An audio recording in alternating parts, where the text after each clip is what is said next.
Саламатсыздар, бизди көрүп аткандар жана көрбөй аткандар да кошулат.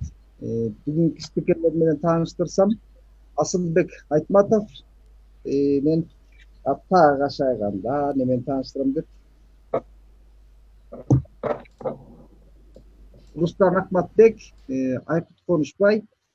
Темабыз онлайн шайлоонун оң терс жактары. Биз албетте бул теманын өтө терең деле кирип кетпешибиз мүмкүн. Orada могу станариптик технология жаңыдан жайылып аткандан турмушубузга колдонулуп атат. Анан келечектин маселесидир. Бирок ошентсе да онлайн аркылуу шайлоо жүргүзүү канчалык деңгээлде бир адилеттик болор эле. Себеби дүйнөлүк практикадан бар болсо менин оюмда онлайн жанагы бизде сыртта жүргөн мекендеш мигранттарыбыз добуш берүүдө дайыма каалаган өздөрүнүн партиясына добушун бере албай калып атпайбы? Ошондой эле жанагы шайлоо айлампа деген бар эмеспи? Карусель. Ошондой убактарда мүмкүн ошондой фокустарга бөгөт болот беле.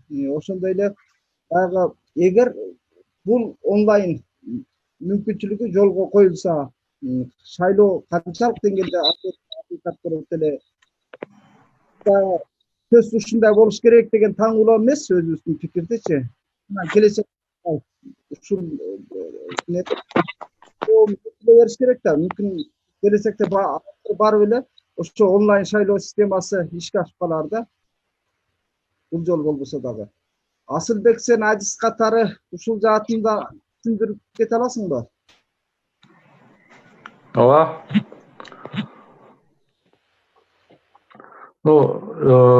Биринчиден бул жакта коопсуздук маселесин көбүрөөк көңүл буруш керек да. Анткени баягы айлампа эме дегенден качып, анан электронный мисалы кол сатып алуу деген бар эмеспи биздечи. Эгер ошондой нерселер колдонулуп калса, мисалы ар бири онлайн үйдө отурса, мунун коопсуздугун сактоо кыйыныраак болуп калабы деген эме бар да, ой бар азырчы. Анан негизинен бул эми эртели кеч биз бара турган нерсе болуш керек. Муну ошол кандай деңгээлде кандай специалисттер ишке ашырат, ошол чоң маселе да, эң негизги. Фейктер добуш берүү коркунучу болобу мындайда? Жок, фейктер негизи эми добуш бере албайт болуш керек. Анткени ар бир адамдын данные жазылган болуш керек да, шайлоого катыша турганчы. Просто бул жерде баягы өз ыктыяры менен добуш берүү, анан мисалы үчүн баягы адамдар эми добуш бергенде ошо онлайнда коркушу мүмкүн да, мисалы бүт жазылып калат да. Ким кимге добуш берди, кандай добуш берди, ошол жагынан коркушу мүмкүн. Ошол нерсени так баягы анонимность деп коет го, ошол кимге добуш бергенин точно билинбей турган ошол коопсуздук жагы сакталса, самый главный. Анан баягы үйдө отуруп добуш бергенде, конечно, эмерээк да, кыйыныраак. Башка мамлекеттерде бул нерселер негизи колдонулат экен көп эле жылдан беричи. Анан ошо мурунку шайлоолордо ушундай талкуулар болгондо мен карап, анан аларда даже мындай 24 сааттын ичинде оюңду өзгөртүп, бирөөнү биринчи шайлап, анан бир убакыттан кийин кайра башка бирөөгө деле ошо 24 сааттын ичинде шайлап койсоң боло берет деген ушундай эмелер бар экен да, өзүнүн жолдору. Анан ошол системаны эми башка жактыкын көрүш керек. Менин оюмча бул системаны кичинекей баягы местный жергиликтүү шайлоолор бар го, ошондон колдонуп көрсө, айрыкча мына Бишкектин кичинекей участоктарынан, өзүнчө райондордо шайлоо болгондо колдонуп көрсө, кийинчерээк может ишке ашырса жакшы болот. Бирок сразу баягы чоң шайлоого киргизиш кичине эме болуп калат да, туура эмес болуп калат. Анткени биз билбеген көп нерселер бар. Рустам, сен да сөз кылып ушул логикада же Асылбекте сөз барбы? Айкут Фейсбуктан чыкпай атабыз го, эмнегедир? Карадым азыр.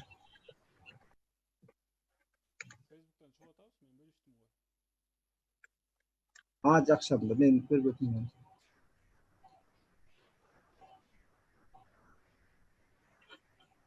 Анда Рустам сен улай бересиң го Асылбек. Ооба мен баягы бул боюнча адис эмесмин, бирок эми жанагы маалыматтык коммуникациялык технологиялары азыр абдан мындай жогорку деңгээлге жетип, анан акыркы пандемия биздин ушул онлайн баягы сервис негизи электрондук нерсенин баары замандын талабы экенин көрсөтпөдүбү? Эми чынлап келгенде бул электрондук шайлоо бул жанагы электрондук демократиянын бир өбөлгөсү да, ушунун бир башталгычы, анан замандын талабы.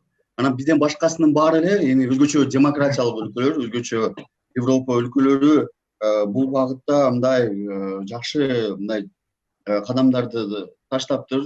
Бул Асылбек мырза да айтпадыбы? Бул нерсе абдан Канадада, андан кийин биздин эле постсоветтик өлкө болгон Эстонияда абдан өнүгүптүр да. 2007ден баштап Эстония улуттук масштабта парламенттик шайлоолорду ушул онлайн добуш берүү, онлайн шайлоону абдан активдүү колдонуп атат да.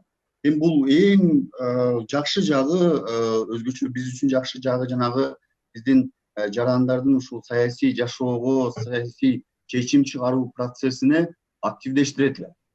Бул бизге баягы аябай мындай зарыл болгон нерсе. Мисалы ошол эле башка кээ бир ийгиликтүү болгон өлкөлөрдө бул 48%га чейин ушул электрондук шайлоо аркылуу жарандардын шайлоо процессине катышуусу 48%га чейин жогорулаган жерлер бар экен да. Бул абдан сонун көрсөткүч. Бирок жана Асылбек мырза айткандай, бул жерде жанагы коопсуздук маселеси бар, анан укуктук маселеси бар да. Эми акыры чындап келгенде бул электрондук шайлоо деле бир инструмент. Анан бул мисалы биз электрондук шайлоо абдан жакшы Эстонияда, жанагы Канадада, анан бизден абдан көп баягы көйгөйгө болгон Индияда мисалы деле бул абдан жакшы ийгиликтүү иш жүзүнө аткарылып атат да. Бирок учурда мисалы Россияда азыр аябай катуу талкуу жүрүп атат. Ушу электрондук шайлоо боюнча бул жакшы болгону менен электрондук шайлоону мамлекет өзүнүн кызыкчылыгына колдонуп, баягы авторитардык же болбосо бийликти бекемдөө жолуна колдонуп атат да. Анткени жанагы инструкцияларды, жанагы эрежелерини жазууну аябай татаалдаштырып, анан көбүнчө жакта тобокелчиликтер абдан көбөйүп кеткен да. Сиз деле айткандай, бул жерде мисалы азыр Россияда талкуу болгон, мисалы өзгөчө Навальный муну аябай катуу чыгарып атат. Мисалы жанагы мамлекеттик ишканаларда электрондук шайлоого эч ким баягы катышып, өзүнүн оюну түздөн-түз чагылдыра албай атат. Себеби баары эле билип атат, бул ачкан бир купуя сыр сакталат. Бирок жанагы бюджеттик тармакта иштегендер баары бул бир жерде токтолуп калат, бул бир жерде жазылып калат. Кийин биздин ушул оппозицияга же болбосо бийликтин тышындагы берилген эмеге жанагы талапкерлерге добушубуз билинип калат. Анын аркасынан кандайдыр бир куугунтуктоо, кодулоо болот деп аябай коркуп атышат да.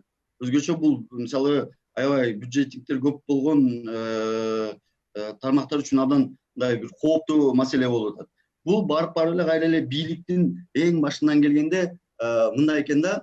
Бул деле бир инструмент. Анан муну бийлик башында кандай саясий эрк менен колдоно турган болсо, ошол багытта өзгөрөт экен. Биз бир чет өлкөдө жүргөндө ошондо бир демократия музейини көрүп атканда ошол жерде бир нерсе бар эле. Баардык өзгөрүү, өнүгүү шайлоо менен башталат дегенчи. Шайлоо мындай көйнөктүн биринчи топчусунда экен да. Ошол көйнөктүн биринчи топчусун жакшы топчуласаң, анан калган топчулар дагы туура топчуланып, көйнөгүң дагы мындай туура кийет экенсиң да.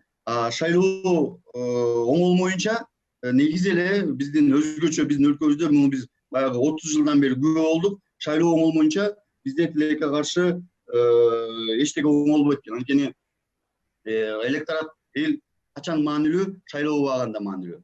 Анан акыры биз ушунчалык дагы муну аябай мындай жаман эмеге алып келдик. Шайлоодо кимдин кандай добуш бергени маанилүү эмес, добуштун кандай эсептелгени маанилүү деген өзгөчө бизде кеңири тарады да. Анан баягы биздин Борбор шайлоо комитети мындай мамлекеттин колунда бир инструмент болуп эле мамлекеттин бийликтин каалаган жыйынтыгын чыгарып берип, муну биз далай эле көрбөдүкпү. Эгер биз бул электрондук шайлоону ийгиликтүү өлкөлөрдүн тажрыйбасындай кылып, инструкциясы менен жанагы программированиясыны, юридикалык жагыны, коопсуздук жагыны жолуна койбосок, бул электрондук шайлоо барып келип эле азыркы Орусиянын колундагыдай бир электрондук цикке айланышы мүмкүн экен да. Ошондуктан биз баягы өзү шайлоонун электрондук онлайн болуусу демократияны коргоп, анан чын эле элдин мүнөзүнө чагылдыруу үчүн мындай кепилдик эмес экен. Менин багам түшүнгөнүм, багамда менин жеке оюмда да. Анан албетте жанагы сиз айтып аткан нерселер абдан маанилүү. Эгер онлайн шайлоо, электрондук шайлоо кирсе, анда баягы активдүүлүк, жарандардын активдүүлүгү, анан мүмкүнчүлүгү чектелген жарандар же болбосо жана сиз айткандай сыртта жүргөн мигранттар үчүн бир альтернатива пайда болот. Анан бул автоматташтырылат, жыйынтык тез чыгат. Анан жарандардын балким ошо электрондук шайлоо аркылуу, эгер жанагы Асылбек мырза айткандай, эгер биз муну бара-бара муниципалитеттен баштап, анан кийин мындай өркүндөтүп өстүрүп отуруп, улуттук масштабка жеткирсек, бул жакшы бир натыйжа берсе, бара-бара бул шайлоочунун дагы мамлекеттик органдарга жалпы эле шайлоо процессине бир саясатка, кандайдыр бир саясатчыларга бир ишенимини кайра калууна келтирет эле да. Бирок биз бир нерсени белгилеп коюшубуз керек. Кыргызстанда мындай локалдуу түрдө мындай масштабтарда бул электрондук шайлоо колдонулуп келди. Мен мисалы укканым, мисалы ошол эле Америка университетинин шайлоолору ушу электрондук түрдө өтөт. Анан ушу жанагы преференциалдуу добуш системасыны бизге тааныткандар, муну бир топ баягы парламентке дагы, биздин саясатчыларга да муну көрсөткөн, муну артыкчылыгын көрсөтүшкөн. Бирок тилекке каршы бул бизде баягы бийлик тарабынан көзөмөлдү жоготуп ийебиз, биздин каалаган жыйынтык болбой калат деген жүйө менен мындай эске алынбай келатат да. Бирок биз өлкө катары цифровизацияны приоритет кылып алганбыз да. Анан бул барып келип эле ар бир жарандын турмушуну, өлкөнүн мындай келечегине жакшы бир өбөлгө жакшы бир шарт түзөт. Ошон үчүн биз буга аракет кылышыбыз керек, кандай болгон күндө дагы. Менин оюм ошондой да. Айкут мырза, сен да кошумчалай кетсең, себеби биздин бийлик, саясий топтор бийликтеги. Мунун баары мүмкүн ошо электрондук шайлоонун деле аргасын табат беле, ошол аргасын таппай турган кандай технологиялык мүмкүнчүлүктөр бар? Мен өзүм кесибим боюнча инженер программистмин. Анан кийин бул онлайн шайлоону мен так жакшы билбейм, бирок кайсы системанын негизинде жасалып атат билем да. Бул ошо биткоин деп чыкпады беле, ызычуу болупчу, ага катуу чыккан. Ошо биткоиндин базасы, анан ошо онлайн шайлоонун базасы бир эле да, бир эле механизмди, бир эле технологияны колдонот. Ал блокчейн деп аталат да. Блокчейн деген технологияны мындай кыскача эгер түшүндүрүп берейин деп турган болсом, мындай да. Ар бир адам, ар бир телефон, адам эмес, телефон же болбосо компьютер эме болуп калат, база данных болуп калат. Ар бир, мисалы үчүн 100 миң адам эгер добушка катышып аткан болсо, 100 миң адам база данных болуп эсептелинет да. Анан жандай коопсуздук жагына жооп да бул. Бирөө өзгөртсө, эгер шайлоонун жыйынтыктарын өзгөртөм десе, бирөө өзгөртсө, калган мисалы үчүн 99 адамда эме да, копиялары бар да, эч эме кыла албайт да, дал келбей калат. Бирөө бир жерде өзгөртөм десе, башкалары сразу көрүнөт да. Бул ошондой.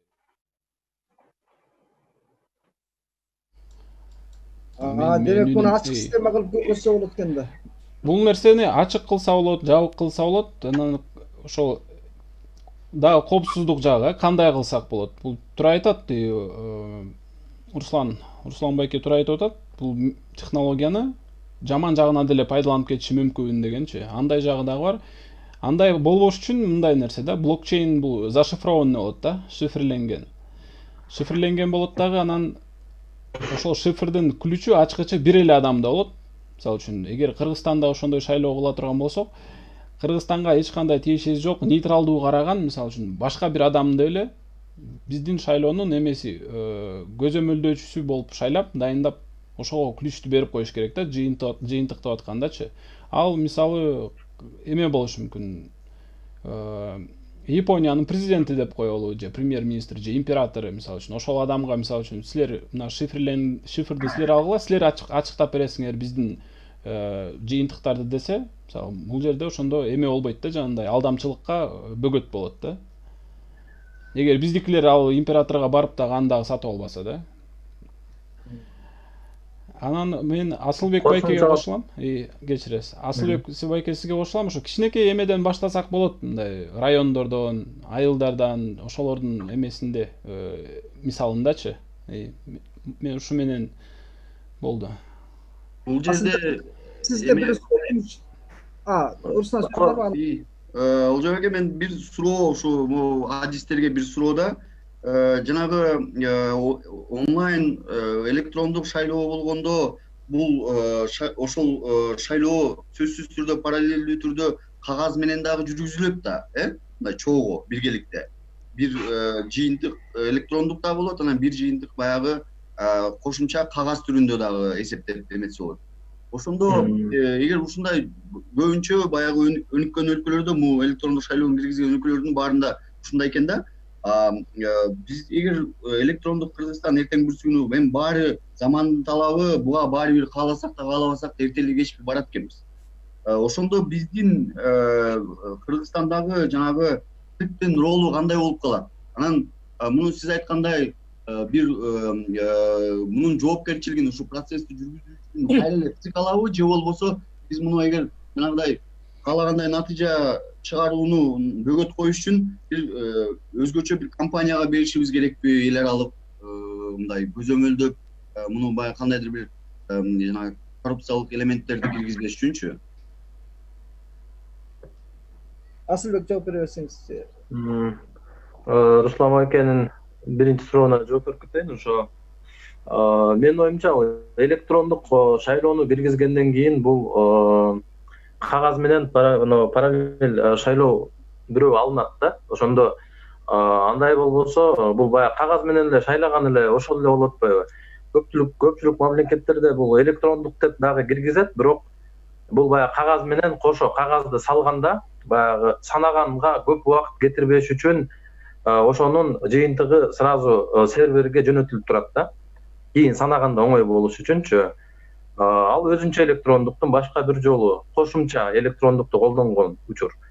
Ал эми баягы бир гана электрондук баягы карантинге карата, ушундай кырдаалга карата электрондук кыла турган болсо, анда бардыгы үйүндө отуруп добуш бериш керек болот да. Шайлоого барганга же эч ким ага кагаз алып келбейт, электрондук. Бул жерде ошо баягы коопсуздук туура болуш үчүн баягы бизге ID карта менен паспорт берип атпайбы? Ошол паспортты колдонуп, өзүнүн устройствосу бар, ошого кошуп, мен Асылбек экенимди толук таптап, андан кийин мен добуш берип, менин ордума башка бирөө мендей паспорту жок, ал добуш бере албаш керек да. Ошондо коопсуздугу кичине болсо да камсыз болот, бирок баягы азыр Айкут айтып кетпедиби, жана блокчейн деген технология депчи. Блокчейн технология абдан жакшы. Эгер биз анын чындап коопсуздугун баягы бирөө өзгөртүп салбасын, кошумча киргизип салбасын деген нерсени камсызбабыз десек, бул жакшы нерсе. Бирок мындай эле азыр өзүбүз ойлонуп көрсөк, бул жерде бизде добуш сатып алуу деген бир чоң проблема бар да. Бул нерседен блокчейн бизди сактай албайт. Анткени сен үйүңө келип, сен артыңда же столуңдун астында бирөө акчаны берип, сен артыңан карап отурса, сен кимге голос берип атасың? Кантип башка бирөөнү шайлап кое аласың? Кантип өзүң каалаган кишини шайлап кое аласың, мисалычы? Бул кайра баягы коррупцияга чоң жол ачып атпайбы? Андан сырткары добуш сатып алууга мына. ошондой нерселер болбош үчүн бул нерселерди көбүнчө баягы бир өзү адамдар ошончолук деңгээлге жетип баягы добушун сатпай турган же сатса дагы өтө кымбат бир дагы партияга же бир дагы адамга бул чөнтөң жетпей күчү жетпей турган сатып алганга күчү жетпей турган убакыт жеткенде менин оюмча мындай же бир атайын орган түзүлүп же баягы күч органдары ушул нерсени абдан карап башкара турган болсо баягы жазасын күчөтүп дегенде закон чыгарып атайын ушул нерсени ким электрондукту сатып алса же башка жол менен сатып алса же ушул нерсеге өзгөртүү же бир нерсе киргизсе ошол адамдар жоопко тартылат дегенчи ошондой закондор чыкса ошол закондор иштесе андан кийин киргизсе болсо керек. Анткени баягы үйдө отурганда ошо голосту башкарыш кайра тиги азыр мисалы ичине кире албай атпайбы? Азыркы биздин шайлоо беркиндей шайлоого караганда тазараак болуп калат да, анткени урнанын ичине эч кимди киргизбейт, башка бирөөнү шайласа болот ал жактачы. Цифровой үйүң артына же сенин артыңа бирөө отуруп алса кантип шайлайсың? Ошондой коркунучтар бар да. Асылбек абдан жакшы нюанс айта кетти. Чынында бизде электораттын аң сезим, шайлоо маданияты, шайлоо түшүнүгү калыптан электенип улам. Бул чынында технологиялык канчалык актуалдуу болуп аткан менен эл кайра муну жем болуп калышы толук ыктымал экен да, жанагы аргументтин туура. Анан өзүң айтышник катары, адис катары компанияң тууралуу толук маалыматта бере кетсең, себеби кандай кызматтарды көрсөтүп атасыңар, кандай мүмкүнчүлүктөрдү колдоно албай атабыз, сени билбегендер бар. Ошондон улам өзүң компанияң жөнүндө да тааныштырып бере кетсең болот. Макул, если уруксат берсеңиздер. Уруксат, себеби бүгүндө кеңири жайылтышыбыз керек силердей адистердин. Жакшы, рахмат мүмкүнчүлүк үчүн. Бизде биринчиден биздин компания ушул Assystem деп аталат. Анан Megaweb деп эки компания менен иштеп атабыз. Осо эмебиздин аты Осо Хайджи деп регистрация болгон Минюста. Ошо 2014 жылдан бери как компания катары иштеп атам. Ага чейин өзүм ошо сайт жасап, ошол IT тармагында мен баягы атайын окуу жайым бүткөн жокмун, бирок ошол сферага абдан кызыккан үчүн ошол жакта иштеп жүрдүм да. Анан өзгөрө отуруп ошо IT тармагына автоматизация жагында көбүрөөк иштеп калдым. Баягы мен өзүм ичине программирование эме жагын жакшы билип, анан бизнеске да кызыгып, ар кандай бизнестерди иштеп көрүп жүрүп, ар кандай элдерге жардам бергенде баягы анын бизнесине барып киришип, ичинде кандай болуп атат, эмне болуп атат, эмнесин жеңилдетсе болот деп ошол нерсе менен иштеп жүрүп, кичине бир бизнес аналитик деген ошол навык эмен алдым да дагы кошумчачы. Бизнести кантип өнүктүрсө болот, бизнеске кантип жаңы технологияларды колдонуп ишти жеңилдетсе болот, ошол нерселердин үстүндө иштеп келатабыз.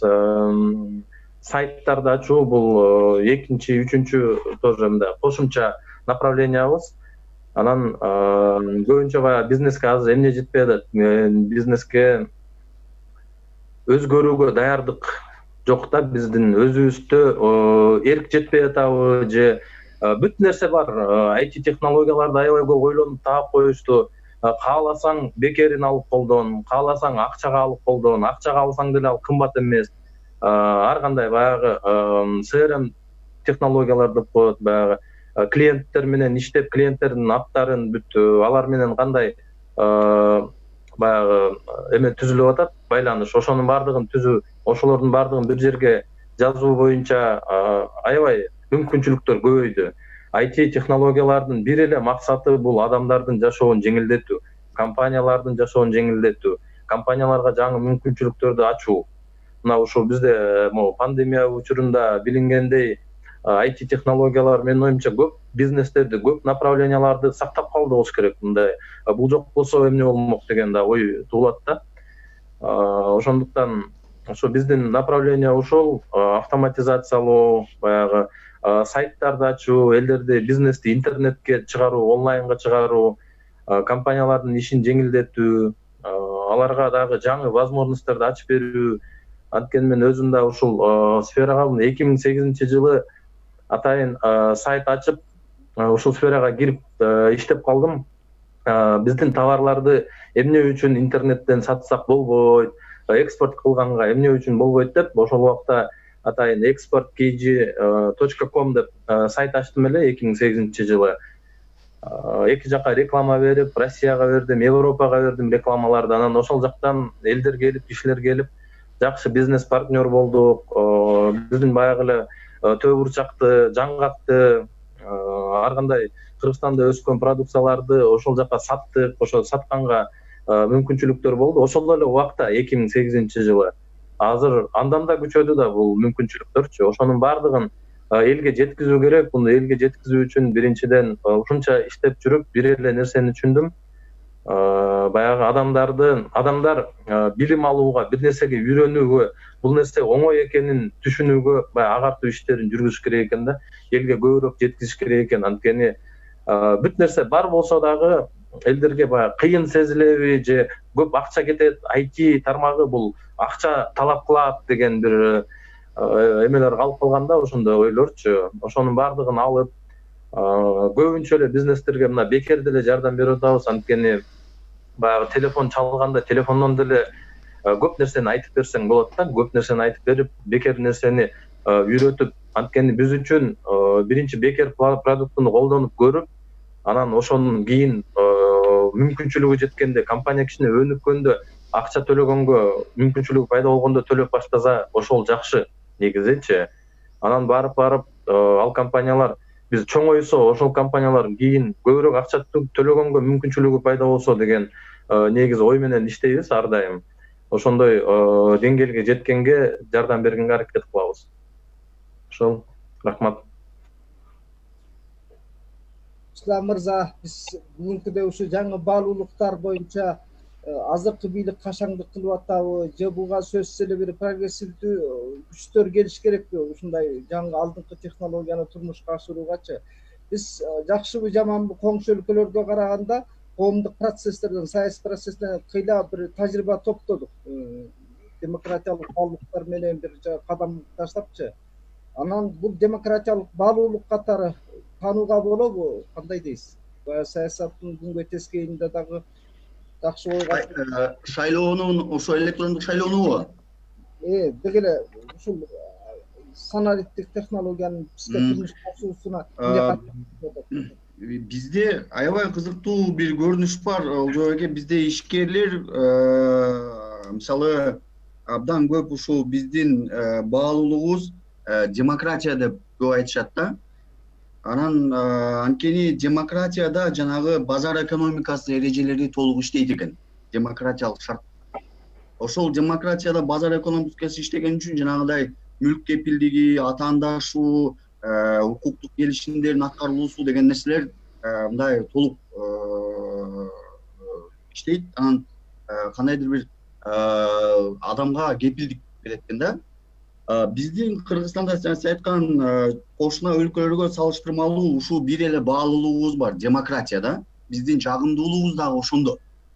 Анткени нефть жок, газ жок, ресурс жок, башка эчтеке жок. Өзүбүздө географиялык абалыбыз аябай жакшы эмес. Анан биз өзүбүздүн ишкерлерибиз дагы, сырттан келген ишкерлерди, жанагы инвесторлор тартып атканда дагы мен ишкерлер менен көп жыл иштедим. Мисалы, эч унутпайм, Түркменистандан бир ишкер которулуп келип, чет элдик ишкер, анан бизде иш ачып, анан мен сурадым да, сиз Түркменистанда арзан эме деп айтты, анан ошончолук арзан болсо, мындай эмеңиз себестоимость жакшы болуп атса, бияка эмнеге келдиңиз деп сурадым.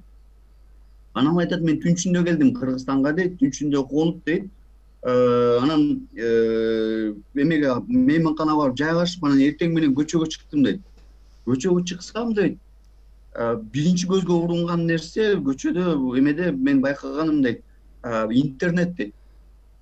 Бар дейт, анан жанагы доллар алмаштыруу, акча алмаштыруу жайлары абдан көп дейт. Эркиндикти сездим дейт мен. Анан дароо атама чалып, бул жерде иш кылыш керек экен, бул жерде иштеш керек экен деп, анан ошо чакырып, анан биз бул жерде иш баштадык дейт да. Биз ушул баалуулугубуздун натыйжасында кандайдыр бир эмне жетишкендик болсо ошого жеттик да. Бирок биз барып эле белгилүү бир убакыттан кийин, бийлик алмашкандан кийин ал баалуулугубузду унутуп эле баягы эски оорубуз, эски талмабызды кармап эле демократиялык баалуулуктарды унутуп калып атабыз да. Менин оюмча биз ошол өлкө катары, улут катары кандай өлкө болгубуз келет деген суроого жакшы жооп бере албай атабыз да. Биз кандай өлкө болгубуз келет? Эркин, демократиялык, ачык, айкын, укук иштеген, кепилдик болгон, жарандын укугу сакталган, ишкерлерге мындай экономикалык эркин таанылган деген бир ушундай бир баягы капиталдын кирип чыкканы, анан укуксуздуктан мындай укуксуздукка тоскоол болгон адилеттүү бир өлкө деп жарыялай албайт. То есть жарыялап бир аз декларативдүү түрдө жарыялап, бирок бир колубуз менен жарыялап, бир колубуз менен тескерисин кылып атабыз да. Анан ошондуктан жанагы карама каршылыктар, ошондуктан жанагы биздеги өнүгүп калган жарандык коомдун бийликти түшүнбөөсү ошондон келип чыгып атат. Анан бийлик бир жагынан парламентаризмди, жарандык коомду, демократияны, ишкердикти өнүктүрөбүз деп коюп, бир жагынан жанагы бейөкмөттүк уюмдарды, бир жагынан эмилгени, бир жагынан эркиндикти кысканы абдан туура эмес болуп атат да. Же биз бирөөнү тандап алышыбыз керек, же биз эркин, ачык айкын жанагындай укук болгон өлкө болушубуз керек, же болбосо жанагындай Түркмөнстанга окшогон бир өлкө болушубуз керек. Биз бүтүн эле убактыбыз ошол карама каршылыктын натыйжасында талашып тартышып эле бир жагыбыз бир жакка тартып, бир бөлүгүбүз бир жакка тартып эле абдан көп убакыт жоготуп коюп атабыз. Абдан көп убакыт жоготобуз.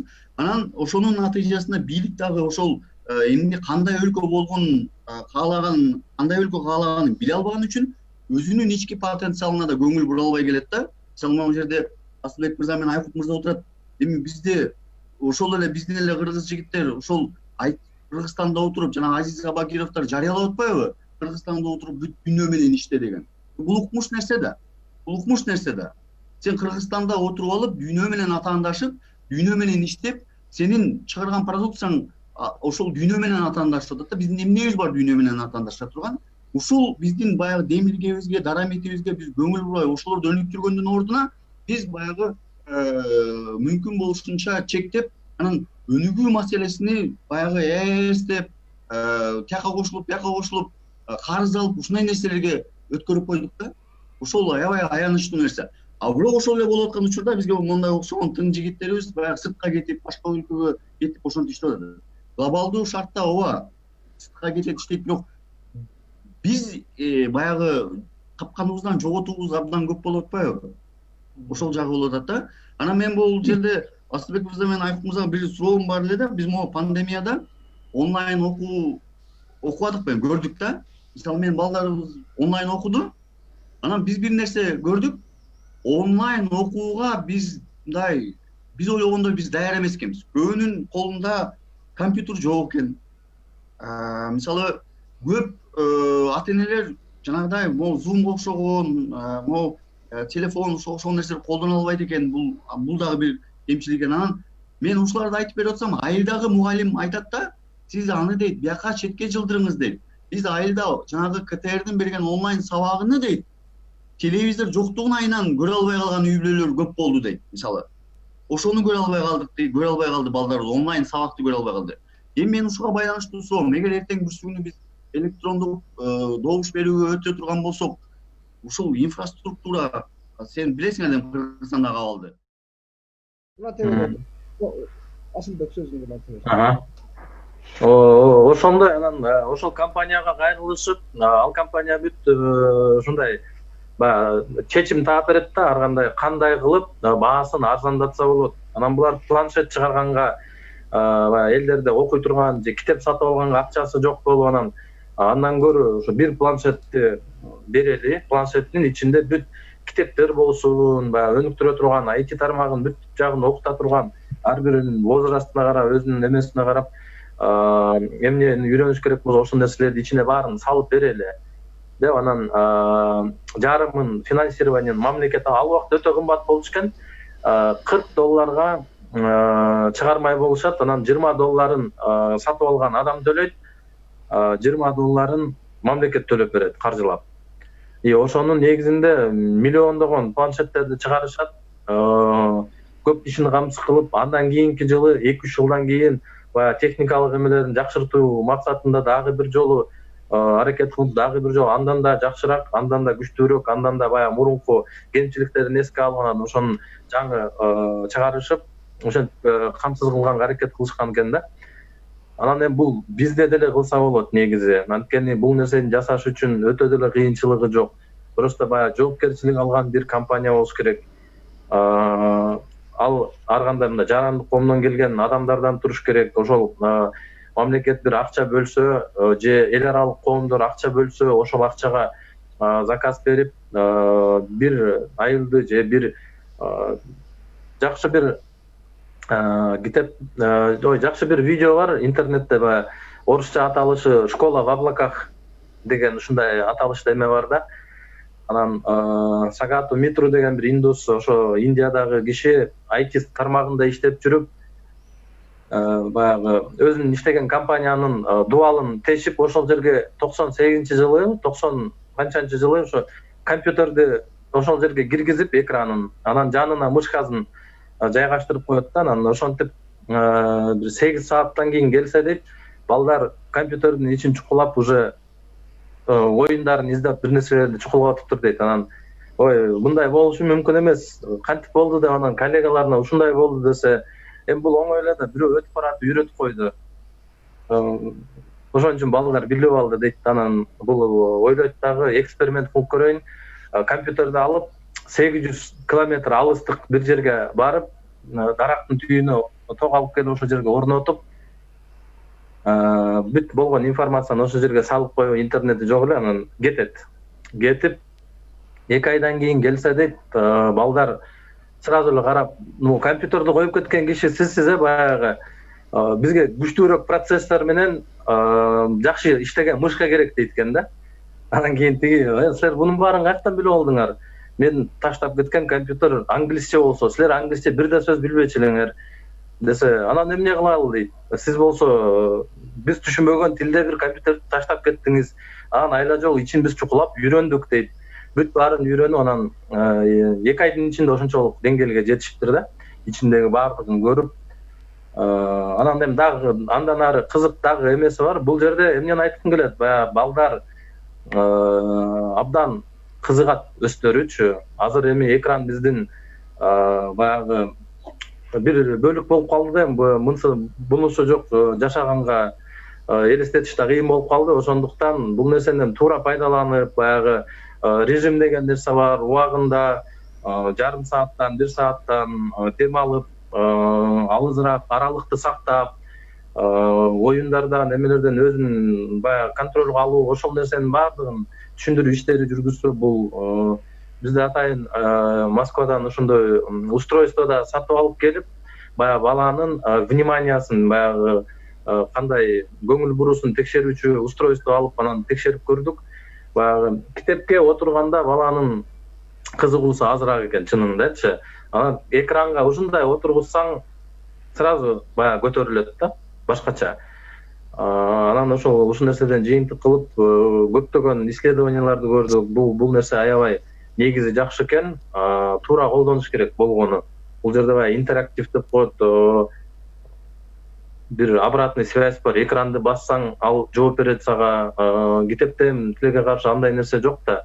Ошон үчүн туура колдонсок, ошонун жолун тапсак, башка жерден арзан алып келип, техникалык камсыз кылууну биринчи орунга койбосо, эч кандай IT өнүгүү, эч кандай эме жөнүндө сүйлөшүү деле кыйын болот да. Анткени баягы техника, эми бул билим берүү деле бүт эле нерсе, мына 3 негизги нерсенин үстүндө турат экен, 3 кита деп коет го. Биринчи бул туура материалдар болуш керек, экинчи материалда техникалык база болуш керек, үчүнчү ошону жеткире билүү, ошону жеткире турган мугалимдер жетиштүү болуш керек, адистер. Ошол нерсеге көбүрөөк көңүл бурулса, менин оюмча бул чечиле турган нерсе. Окуган жагынан эми балдарыбыз буйруса өзүбүздү окутат. Ошого да даяр болуш керек, ага дагы алардын да берген билимин кабыл алуугачы. Ажыгы ошо электрондук шайлоо үчүн биздин инфраструктурабыз ошого мүмкүнчүлүгү барбы, жетишерликпи азыр? Негизи жетишерлик эле болуш керек. Анткени бул жерде мындай баягы телефонго да кошула турган атайын аппараттар бар да. Баягы паспортты кошуп, электрондук ключка айландырыш керек да. Биздин паспорттучу ошондо биз бир эле жолу голос бергенге акыбыз бар. Ошону кошуп, телефон менен башка компьютерге болобу, эмнеге болот, то есть атайын ошондой нерселерди если мындай үйдөн бере албаса, ошо баягы айтып атпайсыңарбы, жана ЦИКтин биздин кандай кызматы болот дегендейчи, алар деле иштей берсе болот. Эми кошумча ошондой эле кабинка, бирок ичине киргенде компьютер тура турган кылыпчы, ошол жерге өзүнүн паспортун кошконду кошуп, ошол аркылуу добуш бергенди бардыгын үйрөтүп койсо, добуш берсе болот. Болгону эми баягы бизде мен кайдыгер адамдар бар, шайлоого барам, барбайм, катышпай эле коеюн, мен үчүн кыйын деген адамдар, кел мен сени катыштырып коеюн, еще 1000 сом берип коеюн, могу шайлап койчу деп баягы ортодон бурмалап кетпей турган эле болсо болду. Андан башка кыйынчылыгы деле жок да, анткени баарыбызда телефон бар.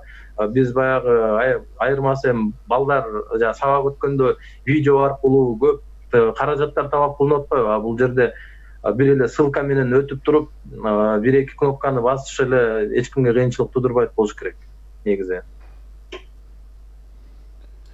Мен да эме сиздердин Руслан байке сурооңузга жооп берип кетейин. Ошол электрондук шайлоого даярдыгыбыз боюнча эме жабдыктарыбыз кандай? Келечекте бизде мындай болуп баштайт да.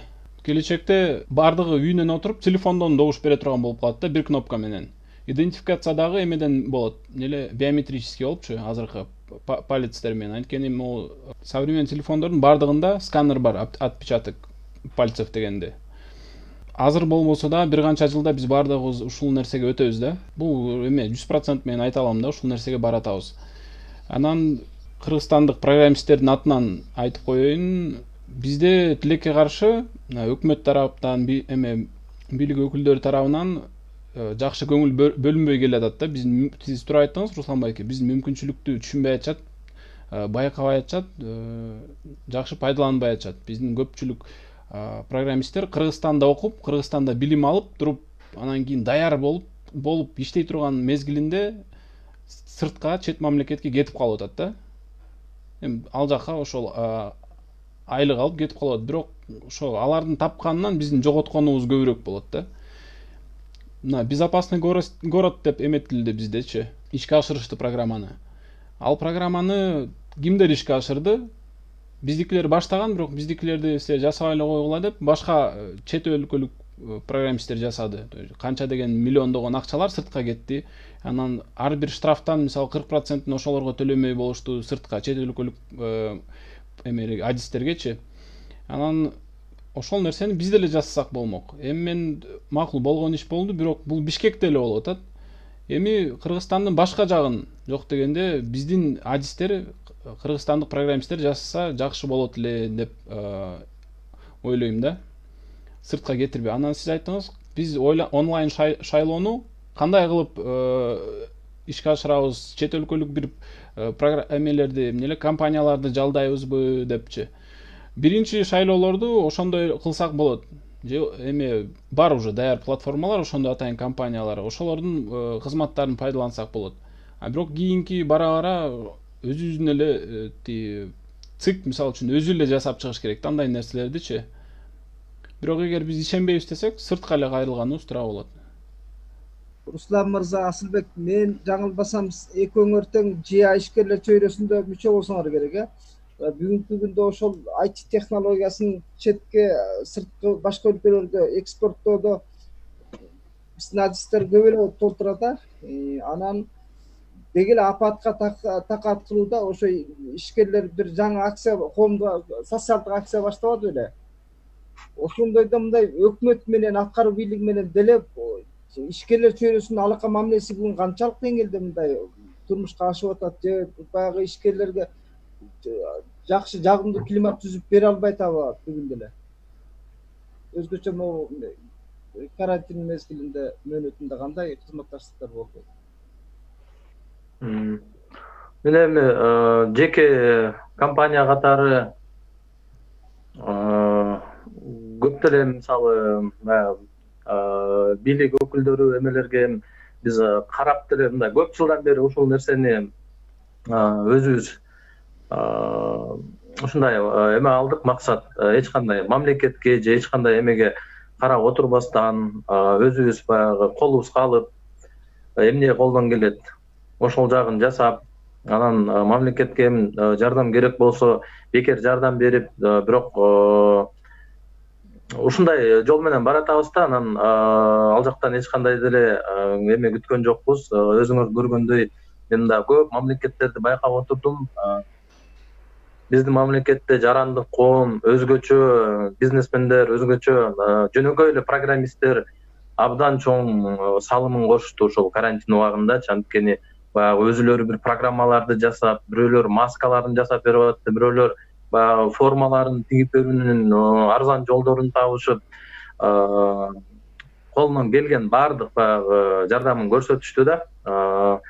Анан бул эмнени түшүндүрүп турат, что биздин ишкерлер, биздин жарандар абдан баягы орусча айтканда самостоятельный, өз алдынча иш жүргүзгөндү, өз алдынча өзүн өзү ишин башкарганды жакшы үйрөнүптүр. Эми бул чети бул дагы жакшы нерсе. Эгер эми мамлекет дагы бул нерсеге көңүл буруп, мен эми жакшы өзүм политик болбогон үчүн жакшы көп нерсени түшүнбөйм, бирок башка мамлекеттерди карап көрүп, канчалаган мамлекеттер бар, баягы барып алар менен окуп келсең, алар бекер деле бир өзүнүн опыту менен бөлүшүп атпайбы? Ошол нерселерди алып келип, ошол нерсени ишке эле ашырсак, менин оюмча жаман болбос негизичи. Анткени абдан көп жакшы опыт бар. Грузиянын опытын алса болот. Башка Эстония канча жолу мына биздин бийликтегилер барып келишти. Эстония өзүнүн баягы системасын акчага бердиби же бекер бердиби точно эсимде жок. Баягы түндүктеп иштетип атышат. Тоже ошол эле Эстонияда шайлоонун биринчи электрондук шайлоо өткөн экен. Ошолордун ойлоп тапкан программалык эме камсыздоо эмеси бар экен. Ошол нерселерди колдонсо болот. То есть мамлекет бул эми чоң колунда күч бар. Ошол нерсени туура колдонуп, туура жакка жумшап, ишкерлерге жардам берүүнүн кээде мен ойлоном ушул өткөндө Жиянын ошо чакырган атайын передачасында да ошол нерсени айтып кеттим эле. Кээде баягы иштегенге жардам болбосо дагы кээде баягы зыяны тийбесе деп ойлойсуң да. Анткени кайра там текшерүү же бир иштегенге баягы патент алып иштейин десең, өзүңдүн сфераңда же патент жок болсо, анан ал патенттерде мисалы Кыргызстанда бир эле компьютердик кызмат же ага чейин электронно вычислительный система деген ЭВМ деген ошондой патенттер бар экен, баягы Союздун убагынан калганбы, ал кандай классификацияда. Ошол нерселерди туура бөлүштүрүп, ошол законду баягы мыйзамдарды туура кабыл алып койсо, ушул сферага жол ача турган баягы иштеп аткан компаниялар дагы ачык иштеп, таза иштегенге жол ачып койсо, менин оюмча бул ушул чоң эле жардам болот. Анан бизде баягы эми айтып кетиш керек ачык. Жанагы бизде эмени ачпадыбы, ПВТ деп, парк высоких технологий деген. Ал нерсе жакшы эле иштеп атат менин оюмчачы. Бул ошол күчүнүн жетишинче болушунча, бул дагы жакшы эле өбөлгө болду деп эсептейм. Мамлекеттин баягы бирден бир салым кошкон тармактардын бири ушул болуп баратат депчи. Руслан, убакыт чектелип баратат. Бизде тилекке каршы мамлекет өнүктүрөт деген бир түшүнүк бар да. Мамлекет тарабынан бирок деген экономика деген эмне? Экономика деген ишкерлердин, анан ишканалардын топтому да. Жаңылыкты, технологияны, өнүгүүнү негизи жеке сектор алып келет да. Ошо мамлекет жанын кыйнабай эле, өзүнө жүк артпай эле, ошол жеке бул жерде Асылбек мырза айткандай жеке секторго эле мүмкүнчүлүк тааныса, бизде элибиз, ишкерлерибиз өз алдынча оокат кылып көнүп калган. ошол мүмкүнчүлүктү эле баягы буруп эле тоскоолдуктарды алса, бизде ишкерлер ошол жаңылыкты дагы, өнүгүүнү дагы, жумуш ордун дагы, салыкты дагы жасашат. Жасап көрсөтөт. Мисалы ошол эле жанагы азыр айткан парк высоких технологийди мен окугам, байкуш баягы жасагандар айтат, бул парк высоких технологийди ишке ашыш үчүн 4 президент алмашты. Бул бир эле нерсе да, бул абдан көп убакыт биз ушуга короттук да, ушундай уюштуруу иштеринечи. Мисалы жанагы биз эме ишкерлер менен иштеп жүргөндө жанагы экономикалык эркин экономикалык аймакты өндүрүш аймагыны куруш үчүн айналайын канча экономика министри алмашып кетти. Акыры келип бул бир мыйзам кабыл алынды, бирок мыйзам кабыл албасаң деле кабыл алынган мыйзам менен кабыл алынбаган мыйзамдын арасында эч кандай айырма жок болуп калды да. Биздеги баягы чыккан демилгени ушулар бийлик мындай жакшы колдоно албай келет. Ошол эле мигранттар, мына бүгүнкү күндө сырттагы мигранттар көп ишкер болуп отурукташып, алар деле Кыргызстан менен кандайдыр бир бийлик ал жерге каражат жиберип инвестиция кылгысы келсе, бирок ошол механизмдер иштелип чыккан эмес. Мисалычы ушундай нерселерди мамлекет баягы мен өнүктүрөм, ишкана ачам деп жанын кыйнабай эле жанагы мүмкүн болушунча эркиндиктен мүмкүн болушунча баягы тоскоолдуктар алып салса деле, биздин Кыргызстандын жеке сектору абдан көп нерсе кылганга бүгүн кудурети жетет да, дарамети жетет. Ошону мындай ынандырышыбыз керек болуп атат да, биз жасай алабыз. Сырттан карыз, эл аралык донорлордон алар дагы маанилүү, бирок баягы карыз сурап бюджетти жабам деген түшүнүктөн арылып, же болбосо Россия бизди өнүктүрөт, Россия базар ачылат дегенден арылып, бул биздин элдин жанагы точки роста деп коет го, ошол биздин потенциалыбыз бар болгон артыкчылык, мисалы IT тармагы, органика, мисалы ушул тармактарды, мисалы биздин курулушчулар, мен бир окуя бар, мисалы биздин курулушчулар айтты да, Кыргызстан базары бизге кичинекей болуп калды, биз Казакстан менен Россияга кургубуз келип атат, бизге Кыргызстан өкмөтү кандай кылып жардам бере алат дегенде, эч кандай жардам бере албай атканы анык болгон. Эми ал түшүнүктүү, бирок ушунда бул демек, бирок бул жерде биздеги ишкерлердин потенциалын жогорулагандан кабар берет да. Ушундай нерселерди деле кармаса, менин оюмча биздин өлкөбүз чакан сонун мындай өнүгүп кетет да. Биздин негизги тема баягы электрондук шайлоо системасынын оң терс жактарын сөз кылуу эмес беле, бирок биз бүгүнкү актуалдуу маселеге да келдик барбырчы. Жанагы жеке секторлордун өнүгүүсүнө мамлекет аткаруу бийлигинен ошо бөгөттөр болуп атканычы, бул да жакшы айта кеткенибиз. Эми жыйынтыктоо сөзүбүздө ар бириңиздер кандай карайсыздар? Демек, мен түшүнүгүмдө биз электрондук шайлоо өткөрүүгө Кыргызстан али даяр эмес экен да. Менин оюмча азыр кичине эртерээк буну текшерип көрүш керек. Анан текшерип көргөндө дагы баягы кичинекей аймактарга буну көргөзмө катарында жакшы өткөрүп, анан чоң шайлоодо башкача бурмалап калышы мүмкүн деген дагы коопсуздук бар. Ошол эми бул нерсени башка жактагы компаниялар менен, башка мамлекеттер менен чогуу ишке ашыра турган нерсе болуш керек. Бул нерсени анан баягы өтө көп түшүндүрүү иштерин талап кылат деп ойлойм да. Бул нерсенин техникалык жактан кыйынчылыгы өтө деле көп эмес. Именно ошо түшүндүрүү жагынан, анан баягы закон мыйзамдар тарабынан баягы сатып алуу эмелердин баардыгын токтотсо, анда аябай жакшы иш болот, жакшы эме болот да, пайдасы тиет. Короче, сен сыяктуу, Айкут сыяктуу адистер тар чөйрөдө практикалап көрсөңөр болот экен да. Иштеп чыгып, анан ошону кеңири колдонууга мүмкүнбү? Мен ошо жооп берейин. Айт. Менин оюмча мындай да, бул механизм эле, бир эле механизм. Буну биз киргизсек таза шайлоо болуп кетет деген эме жок да. Кепилдик жок. Бул онлайн шайлоо болсо эле биз укмуш эме болуп кетебиз деп, эле аябай жакшы шайлоо өтүп калат деген да эме жок, гарантия жок. Биз буну качан киргизебиз? Качан монтип кагаздан расход көп болгондо, качан биз жанагы штабка басып баргандан тажаганда, ошондой учурда керек болот да бул нерсе. Мындай убакыт кетирбеш үчүн, ошол шайлоо учурунда анан кагаз кетирбеш үчүн, аны эсептөө үчүн убакыт кетпеш үчүн ушундай бир эмелер бар, нюанстарчы.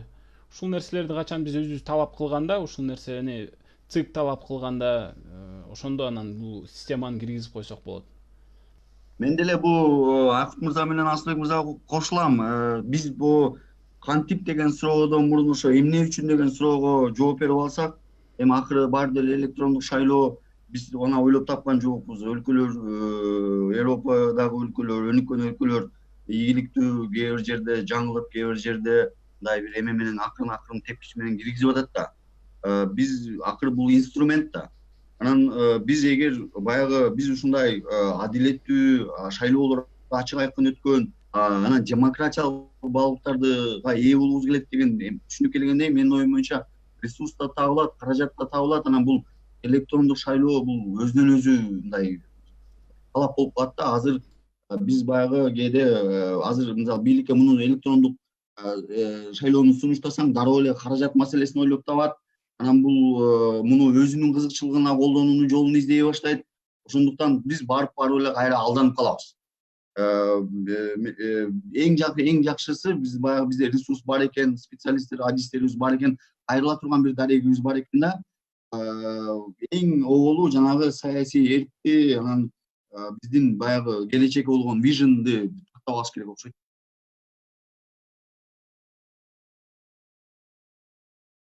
Рахмат, анда алтындай убактыңыздарды бөлүп биздин бүгүнкү эфирибизге макул болгонуңуздарга. Келечекте дагы бул темада далай сөз козголот болуш керек. Ишиңерге ийгилик каалайбыз. Бизге көңүл бургандарга да ыраазычылык айтам. Рахмат сизге дагы. Ишиңизге ийгилик. Баарыңыздарга Ислам айке, Айкут Рахмат. ийгилик.